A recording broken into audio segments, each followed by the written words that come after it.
बिस्मिल्लाहिर्रहमानिर्रहीम अस्सलाम वालेकुम। दिस इज़ डॉक्टर मोहम्मद सारम और इस वीडियो में आज बात होगी सीज़नल फ़्लू के हवाले से। ये जो आजकल सीज़नल फ़्लू चल रहा है, इसके साथ फ़ीवर होता है, कफ़ होता है, तो इससे हम अपने आप को प्रोटेक्ट कैसे कर सकते हैं।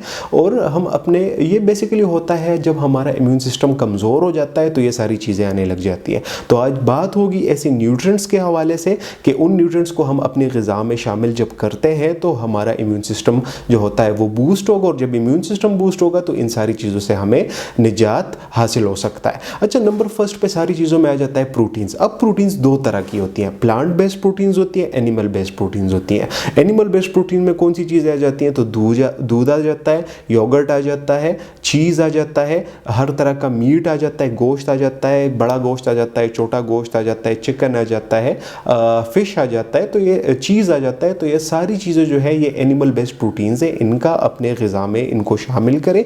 जब आप इन चीज़ों को अपने ग़िज़ा में शामिल करेंगे तो आपका इम्यून सिस्टम इसके साथ बूस्ट होगा। अच्छा, इसके अलावा प्लांट बेस्ड प्रोटीन्स की अगर हम बात करें तो बीन्स में होती है, चने में होती है, हर किस्म के दालों में होती हैं। तो ये सारी चीज़ें अपने ग़िज़ा में शामिल करें ताकि आपका इम्यून सिस्टम ज़्यादा स्ट्रॉन्ग हो। जब आपका इम्यून सिस्टम स्ट्रॉन्ग होगा तो आप सीजनल फ्लू से, फीवर से, कफ से, इससे अपने आप को सेफ रख पाएंगे।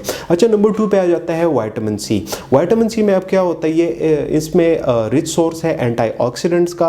एंटीऑक्सीडेंट हमारे बॉडी को ऑक्सीडेशन से बचाता है, हमारे बॉडी को प्रोटेक्ट करता है। अब विटामिन सी के रिच सोर्सेज की अगर हम बात करें तो हरी मिर्च में होता है, सिट्रस फ्रूट्स में होता है, जैसे कि लीमो हो गया, कीनो हो गया, माल्टा हो गया, तो इन सारी चीज़ों में विटामिन सी होता है। इसके अलावा टमाटर में होता है। तो ये सारी चीज़ें अपने डाइट में शामिल करें ताकि आपके बॉडी को इनफ विटामिन सी मिले, ताकि आपकी बॉडी ऑक्सीडेशन से बचे। अच्छा, नंबर 3 पे आ जाता है जिंजर टी। जिंजर टी अब कैसे पिएंगे? तो आप रोज़ाना 1 इंच का जिंजर लिया करें, अदरक लिया करें, उसको अपने पानी में डाल के उबाल लिया करें और उसका जो एक्सट्रैक्ट निकलता है वो पिया करें। तो इससे एक्चुअल में जो जिंजर होता है या अदरक होता है, इसमें एंटी इन्फ्लेमेटरी प्रॉपर्टीज़ होती है जो कि हमारी बॉडी में से इन्फ्लेमेशन को ख़त्म करती है। अच्छा, इसके बाद आ जाता है हनी। अब हनी का इस्तेमाल कैसे करें? तो हम तो हर दिन रोज़ाना आपने 1 या 2 टीस्पून हनी का लेना है।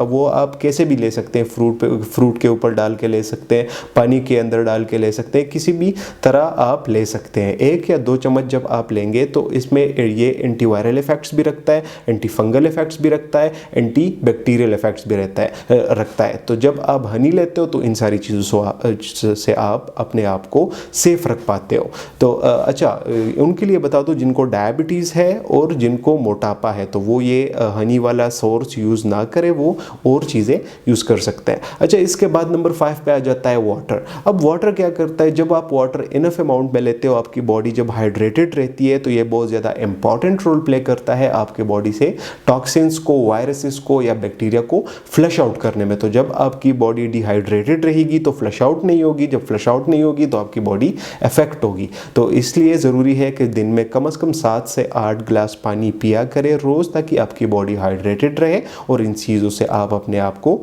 सेफ रख पाएँ।